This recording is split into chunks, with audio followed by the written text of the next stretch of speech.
नमस्कार. दिवाळी म्हटल्यावरती सर्वांच्या आवडीचा तिखट पदार्थ म्हणजे चिवडा. दिवाळीचा फराळ चिवड्याशिवाय पूर्ण होऊ शकत नाही. अगदी 2-2, 3-3 डब्बे भरून प्रत्येक घरोघरी हा चिवडा बनवला जातो, तरीसुद्धा अगदी काहीच दिवसामध्ये फस्त होतो.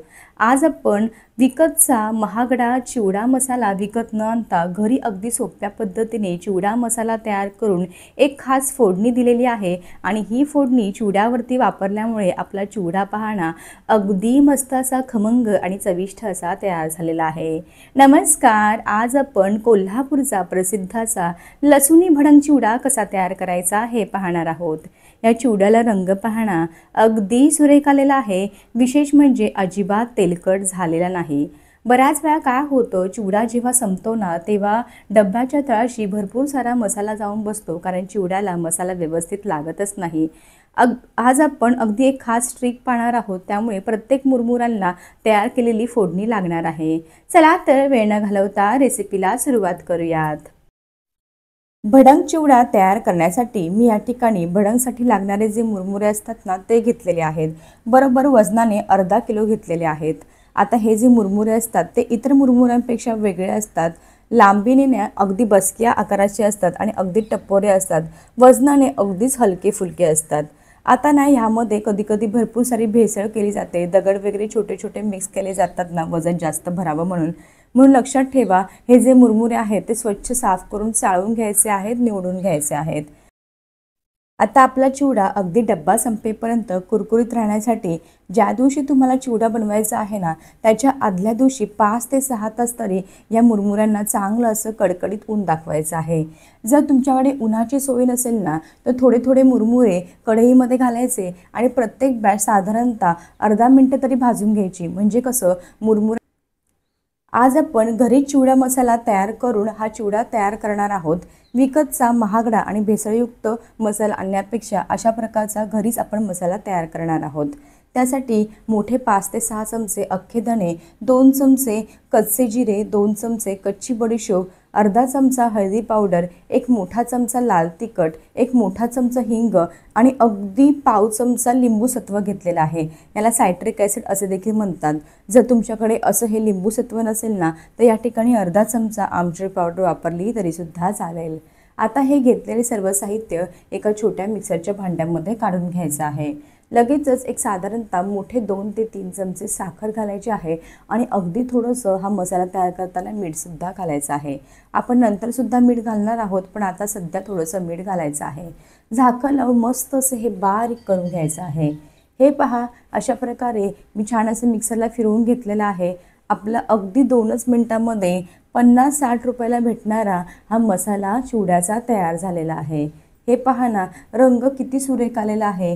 मी मिक्सरचं भांडं जसं ओपन केलं ना तसं अगदी सुगंध ह्याचा दरवळला अख्ख्या घरभर.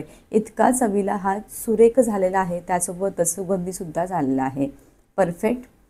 आता एका प्लेटमध्ये हा मसाला काढून घेऊयात. आता आपल्याला चिवड्यासाठी जे जे साहित्य तळून घ्यायचं आहेत ना ते तळायला सुरुवात करूयात. मी या ठिकाणी अर्धा किलो भडंगचे मुरमुरे घेतलेले आहेत. त्यासाठी साधारणतः आपली जी आमटीची वाटी असते ना त्या वाटीने 2 वाटी मक्याचे पोहे घेणार आहे. आता हे मक्याचे पोहे आणि इतर तळलेले जे साहित्य आहे ना ते तुम्ही तुमच्या आवडीनुसार कमी जास्त करू शकता. बरेच लोक ना ह्या भडंगच्या मुरमुऱ्यांमध्ये म्हणजे भडंगच्या चिवड्यामध्ये मक्याचे पोहे घालत नाहीत, पण पहा ना एकदा मक्याचे पोहे तळून ह्यामध्ये घाला. चवीला ना हा चिवडा खूप अप्रतिम लागतो. आता हे मक्याचे पोहे तळताना ना आपलं तेल चांगलं असं कडकडीत गरम असायला हवं. म्हणजे कसं अगदी मस्त असा फुलून येतो हा मकाचा पोहा आणि अजिबात त्याला तेल लागत नाही जास्तीचं तळायला आणि तेलकटसुद्धा होत नाही तळताना. आणि हे पोहे तळताना ना अगदीच एकदम न घालता असे थोडे थोडे घालायचे आहेत आणि मस्त असे तळून घ्यायचे आहेत फुलेपर्यंत. हे पहा, अशा प्रकारे घेतलेले सर्व मक्याचे पोहे मी तळून घेतलेले आहेत. एका ताटामध्ये काढून घेऊयात. आता शेंगदाणे तळून घेऊयात. साधारणतः आमटीच्या वाटीने 1 वाटी शेंगदाणे घेतलेले आहेत. शेंगदाणे देखील अगदी खरपूस असा हलकासा रंग बदलेपर्यंत आणि हलकंसं जे साल असतं ना ते सुटेपर्यंत खमंग भाजून घ्यायचे आहेत. शेंगदाण्यामध्ये अजिबात जास्तीचा कच्चेपणा राहिला नाही पाहिजे इतके शेंगदाणे खरपूस तळून घ्यायचे आहेत. जेव्हा या चिवड्यामध्ये शेंगदाणे आपण घालतो ना तेव्हा ते खरपूस तळल्यामुळे चिवडा खाताना मध्ये मध्ये जो शेंगदाणा लागतो ना तो चवीला अगदी अप्रतिम चवीचा लागतो. हे पहा, अगदी 2च मिनिटांमध्ये शेंगदाणे देखील खमंग असे तळून तयार झालेले आहेत. रंग बदललेला आहे, चिवड्याचं साल आहे ते जरा मोकळं झाल्यासारखं वाटत आहे आणि ना शेंगदाण्याला मधून असे थोडासा तडासुद्धा गेलेला आहे. जेव्हा असा शेंगदाणा तळून होतो ना, तेव्हा समजावं अगदी खरपूस असं तळून तयार आहे. आता एका ताटामध्ये हे तळून घेतलेले शेंगदाणे काढून घेऊयात. आता लगेचच पाऊण वाटी सुक्या खोबऱ्याचे मी एकदम पातळ असे बारीक बारीक काप करून घेतलेले आहेत. हे सुक्या खोबऱ्याचे काप देखील आपल्याला हलकाशा रंगावरती तळून घ्यायचं आहे. लक्षात ठेवा, जास्तीचा डार्क रंग येऊ द्यायचा नाही, नाहीतर काय होतं, खोबरं जे आहे ना जास्तीचं काळपट तळल्यामुळे करपट लागू शकतं. हे पहा, अगदी मंद आचेवरती काही सेकंद मी हे खोबरं तळून घेतलेलं आहे.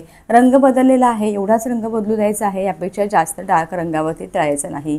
लगेचच ते तळून घेतलेलं खोबरं शेंगदाणे काढून घेतलेल्या ताटामध्ये काढून घेऊयात. आता पुन्हा एक वाटी मी या ठिकाणी ह्या भाजक्या डाळ्या असतात ना, त्या डाळ्या घेतलेल्या आहेत. डाळ्या आधीच भाजलेल्या असतात, त्यामुळे जास्तीच्या तळायची गरज नाही.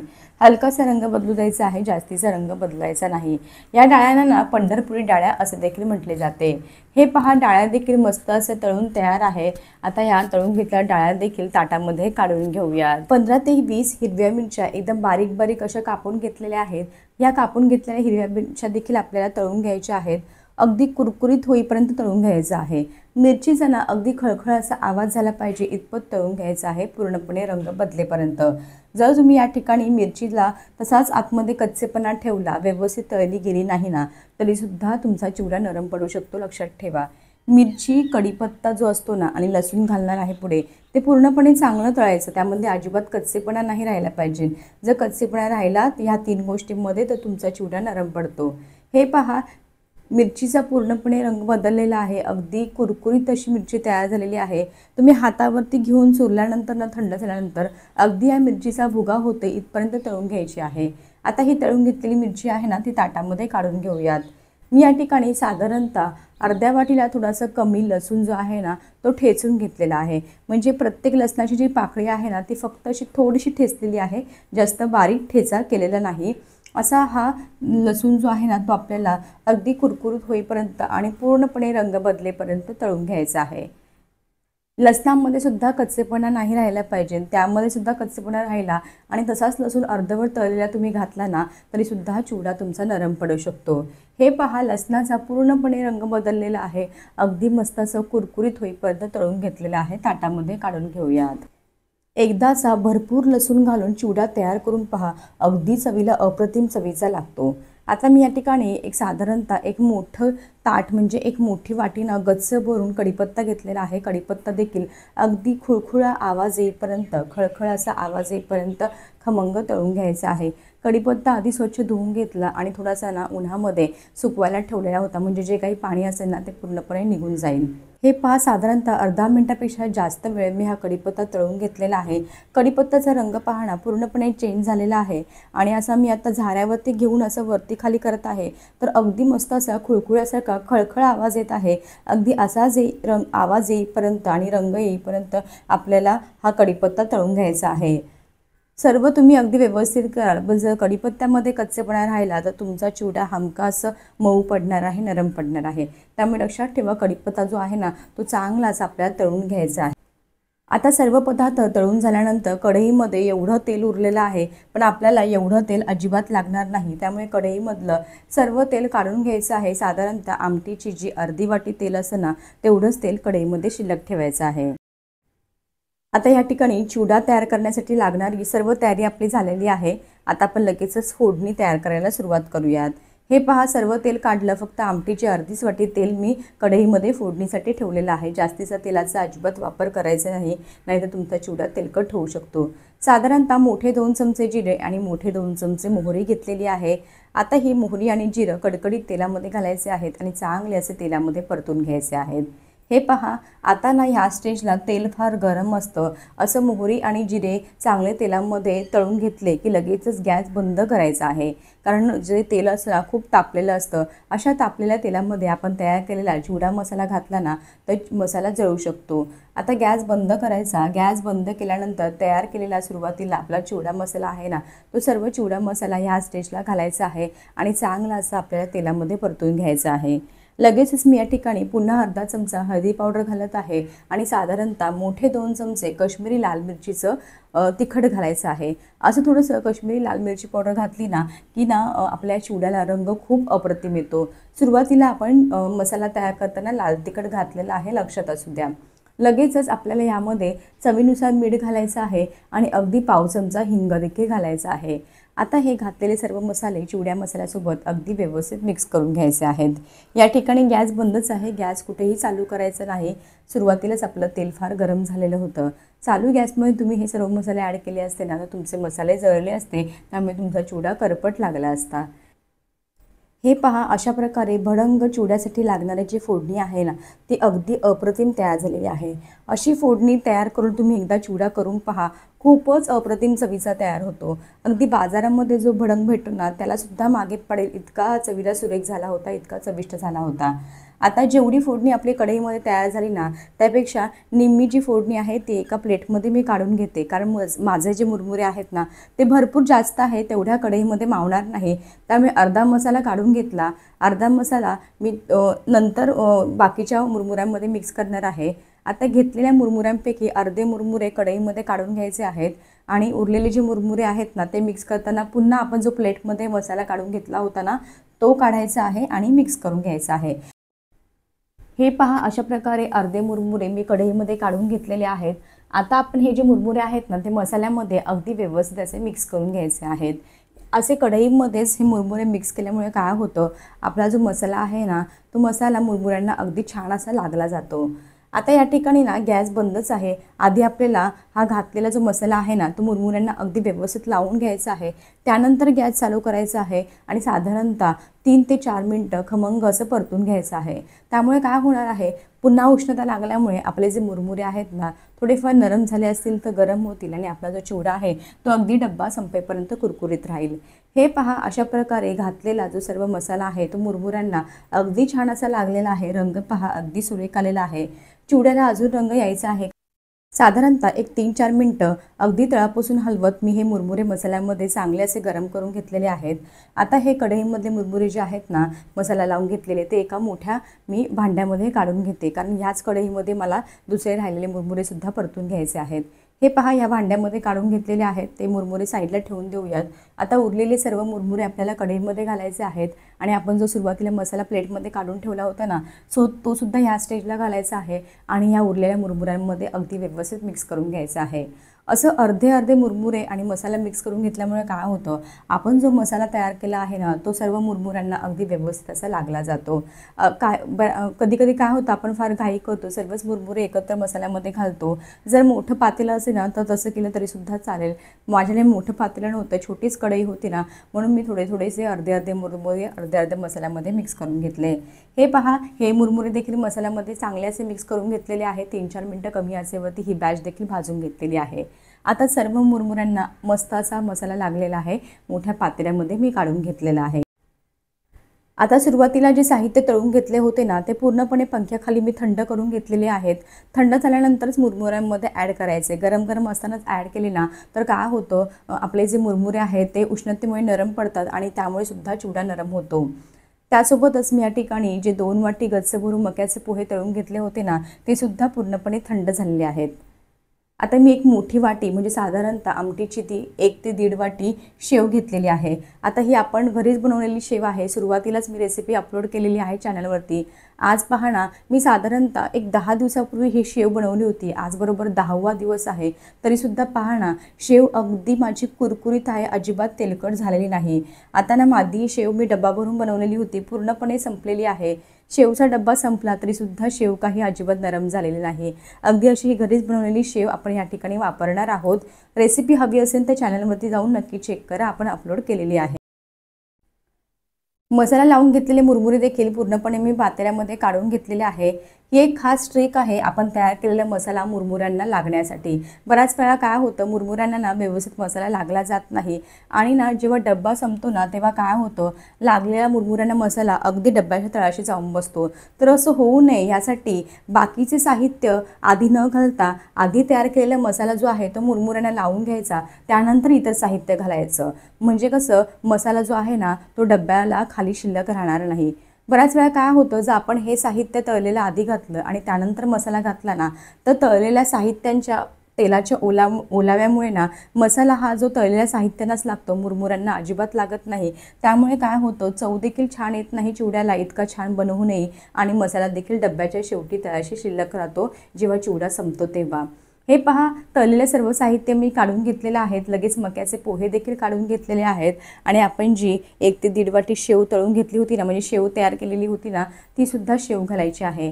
आता बरेच जण भडंग चिवडा बनवताना शेव आणि मक्याचे पोहे घालत नाही, पण मी या ठिकाणी आज मुद्दामच हे मक्याचे पोहे आणि थोडी शेव घातलेली आहे. त्यामुळे आपला भडंग चिवडा जो आहे ना, तो चवीला अगदी अप्रतिम चवीचा होतो. तसं बघायला गेलं तर भडंग हा बनवताना हे मक्याचे पोहे आणि शेव नाही घालत. जर तुम्हाला नसेल घालायचे तर नाही घातले तरीसुद्धा चालेल, पण एकदा अशा प्रकारचा मी सांगितलेलं भडंग एकदा नक्की ट्राय करून पहा, तुम्हा सर्वांना फार आवडेल. आता ह्या पातेलं जे आहे ना, मध्ये छोटं पडलेलं आहे, ह्यामध्ये अजिबात व्यवस्थित हे सर्व मिक्स होणार नाही.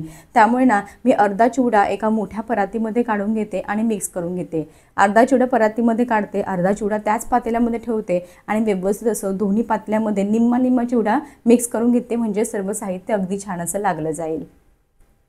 हे पहा, अशा प्रकारे पातेल्यातला चिवडा मी परातीमध्ये काढून घेतलेला आहे. चांगला असं मिक्स करून घेत आहे. फक्त अर्धीच वाटी तेल आपण फोडणीसाठी वापरलं, त्यामुळे पहा ना, चिवडा अजिबात तेलकट झालेला नाही. आता बाकीचे तळलेले साहित्यसुद्धा तेलकट होते ना, त्याच्यामुळे त्याच्या तेलाच्या ओलाव्यामुळे सुद्धा आपल्या या चिवड्याला रंग खूप छान येतो. आपण तिखटासाठी म्हणजे तिखटपणासाठी घरगुती बनवलेला लाल मिरची पावडर घातलेली होती, प्लेन लाल मिरची पावडर घातलेली होती. पण रंग छान येण्यासाठी ना काश्मीरी लाल मिरचीचं तिखट जरूर घाला. 1 ते 1.5 चमचा घालायचा आहे. त्यामुळे पहा ना, चिवड्याला किती छान असा रंग आलेला आहे. आता या ठिकाणी आपला जो चिवडा आहे ना, तो पूर्णपणे थंड झालेला आहे. थंड झाल्यानंतरच आपल्याला यामध्ये 4 ते 5 चमचे मोठे चमचे आपल्याला पिठी साखर घालायची आहे. पिठी साखर घातल्यामुळे काय होतं, चव जी आहे ना चिवड्याची ती आणखीनच वाढते, अगदी दुप्पट तिप्पट अशी चव होते. त्यासोबतच चिवड्याला काही तेलकटपणा राहिलेला असेल ना, तर तो सुद्धा निघून जातो. चिवडा अजिबात तेलकट होत नाही. साधारणतः पहा, मी या छोट्या पळीने 2 ते 3 पळ्या पिठी साखर घालून घेतलेली आहे. आता ही घातलेली पिठी साखर अगदी व्यवस्थित अशी मिक्स करून घ्यायची आहे. पिठी साखर आवर्जून घाला, त्यामुळे ना तुमचा चिवडा चवीला खूप छान तयार होणार आहे. पण लक्षात ठेवा, सर्व साहित्य म्हणजे सर्व चिवडा थंड झाल्यानंतरच यामध्ये पिठी साखर ॲड करायची आहे. नाहीतर काय होतं, जरासुद्धा थोडंसं साहित्य गरम असलं ना, तर ह्या गरम्याच्या म्हणजे उष्णतेमुळे ना पिठी साखरेचं पाणी होऊ शकतं आणि चिवडासुद्धा तुमचा नरम पडू शकतो. हे पहा, अशा प्रकारे घातलेली पिठी साखर अगदी व्यवस्थित अशी मिक्स करून घेतलेली आहे. आपला या ठिकाणी चिवडा खाण्यासाठी तयार झालेला आहे. व्हिडिओमध्ये सांगितलेल्या सर्व टिप्स आणि ट्रिक्स फॉलो करून जर तुम्ही हा चिवडा बनवला ना, तर अगदी 100% अप्रतिम चवीचा खमंग असा लसूणी भडंग चिवडा तयार होतो. आता मी तुम्हाला या चिवड्याला मसाला पूर्णपणे लागण्यासाठी किंवा तळाशी डब्बा म्हणजे चिवडा संपल्यानंतर डब्याची तळाशी मसाला राहू नये म्हणून एक खास ट्रिकसुद्धा सांगितलेली आहे. तुम्ही असा एकदा भडंग चिवडा करून पहा. मी सांगते, घरातल्या अगदी सर्वांना खूप आवडेल.